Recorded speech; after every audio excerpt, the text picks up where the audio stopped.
You know, having a daughter with video games already being in my life, it's like she really didn't have a choice. They were always here, always going to be there. So, Sonic, ready to Sonic? I like it, Sonic. Oh, hold it, okay? Hold it. Okay, we'll play, all right? It's kind of my responsibility to kind of see how I'm going to introduce them into her life. I mean, obviously right now she loves them because she sees me loving them. And she just never had an option. All right, come on, go. There you go. Remember, jump. When I grew up, it was a little different, and video games for me were kind of important. My dad introduced them in a different way to me than I did with Raina, of course, because they didn't exist when I was born. Yeah, I do it.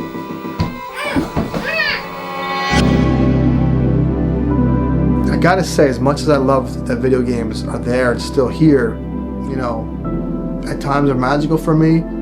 They're still a thing that I need in my life.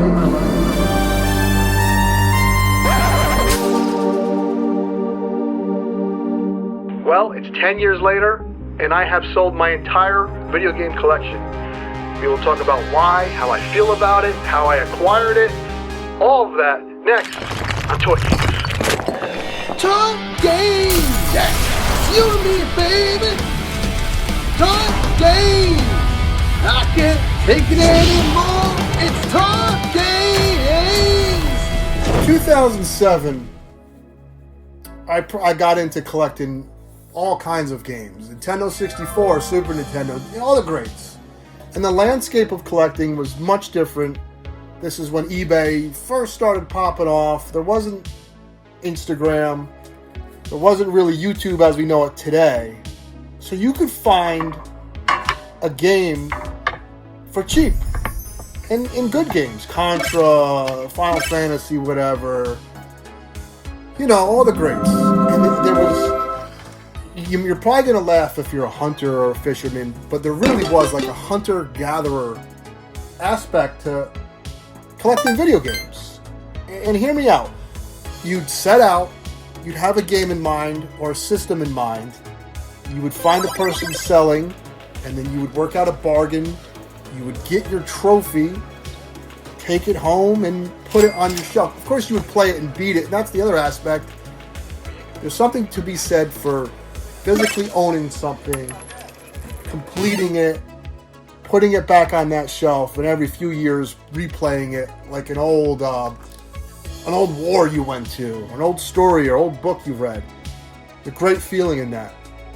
And that's part of the obsession, that thrill of the hunt, the rush of finding something you've been looking for.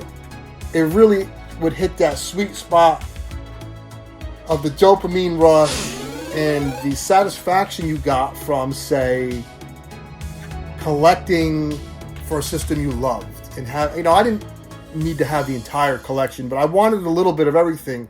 Sega, PlayStation, TurboGrafx, even the Atari 2600. So I amassed this huge collection that you saw in the beginning of the video. And I had periods of friend time where friends would come over, we would still play Mario Kart or break out an old game for the novelty of it. And there'd be times when someone would review a game and I would have it. This is like angry video game nerd. So it was really cool to own that game that people would talk about and replay it and beat it. And I loved it. But here's the reality, and this is, I think every collector is going to come to this turning point in their life, and it's the sad reality. I'm getting older. I don't have the time. You got to pick, and I don't have the space either. So coincidentally, as video games have shifted towards the digital age, and the other thing I've always had passion for is, of course, toys. And the adult collectible market has shot into like past outer space, through outer space, into another freaking dimension. In that same era of collecting, there was pretty much just McFarlane, Mezco, NECA. and Toy Biz was getting out. Hasbro was taking over. Maybe 3 toy companies geared towards the adult collector. So you had what? Marvel Legends, DC figures, some NECA Predator stuff, the weird Mezco Scarface stuff, the random horror thing that was left over from McFarlane. And that was it. You could catch up on your collecting fast and be done with it. Fast forward to 2020, collecting got crazy. Now you have independent third-party stuff from overseas. Hasbro owns everything. NECA is still cranking out stuff. I don't have the space, and I want all the toys. I love this shit. I love collecting toys. I love seeing something new. I don't care if it's from Mythic Legions, Savage Crucible, McFarlane still, NECA still, Mezco still. I don't have the space to collect both things. And you have to draw the line in the sand. I did. And 2 years ago now, sold my entire retro collection. TurboGrafx, all the Nintendo stuff, all the Super Nintendo stuff, all the Sega Master System stuff, Sega Genesis stuff. And it was a nice chunk of change. That felt good. But here I am now. And I miss it. I can't lie. I don't want to say there's a void missing. You know, to me, voids are when you lose someone like special in your life, a friend, a family member, even a pet. That leaves the void. I don't have a void for video games because I still play them. I still play my Xbox. I still play the Nintendo Switch. So there is still gaming in my life. But I do miss having that wall of cartridges. There's just something to it. Something special about picking up Double Dragon, physically putting it in the old system it was intended for, slapping them buttons. That feeling was it's much different than playing an emulator. But again, time and space. Time and space is the enemy. You can't fight it. It's an enemy you can't fight. You know, if you're a millionaire, sure, I'm sure you're fine. But most millionaires don't have an obsession with gaming. You sure about that? I would assume not. That's why the millionaires, their obsession is making money. So, yes, I miss it, but I don't regret it. And I think probably because toys have gotten so freaking awesome, and they really have. I talk about the decline of video games, and it's still kind of trending that way.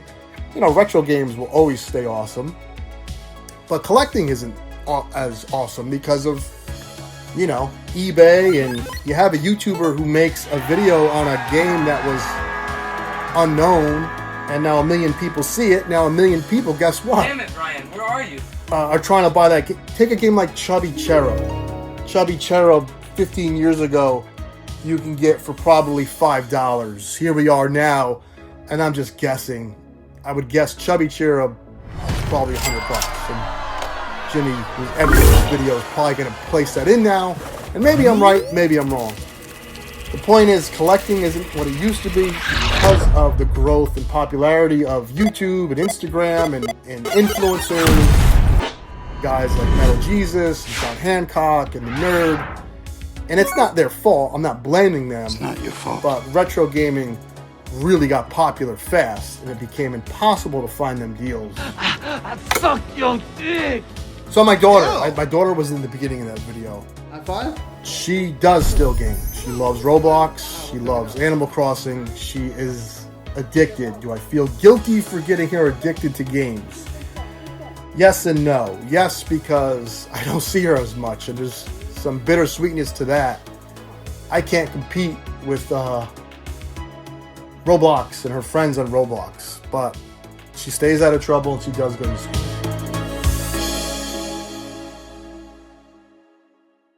Some advice if you're at the crossroad that I'm at. and you got to pick and choose, and you're looking to get rid of. Get nice pictures of your collection. Don't try to sell it for what its value is, because it's not gonna happen. It's gonna take a long time. You want that Band-Aid to be ripped off fast. If you piece it out and you start to see your collection being pieced out, sure, you'll make more money, but it's gonna be depressing. Seeing half of your Nintendo collection gone and half of your Genesis collection gone, it's gonna be really depressing. I saw what my collection was worth, and I came down about 20%. I got most of what it was worth. I did keep my favorite system, which is, well, it wasn't TurboGrafx, but after that, I love the original Xbox, and that also, I got lucky, doesn't have the greatest value. So I did keep my original Xbox and all the games I had, so there is somewhat of my retro collection left that was important to me. And that's really it. Time moves on. These things, Button's broke. You can't fight time. Time's undefeated. You know what I mean? Bird, It's sad, what you doing? but I was there. I played it. I had my fun. What's that, a with it. Roblox game? And I made money off it. So it's not the end of the world. You know what I mean? I gotta say, as much as I love that video games are there and still here in my escape, and I don't have to lean on alcohol and overeating and drugs. For me, I'm glad they exist. I'm glad they still, at times are magical for me. They're still a thing that I need in my life. If my daughter doesn't need them and can be better in school than I ever was, and that's wonderful. I'm gonna be there for her more than unfortunately my father was. Maybe I could be her hero in other ways, but overall I'm thankful for him. As always, let me know what you think. If you can, leave a comment. If you can, subscribe. If you don't, still take care. Have fun.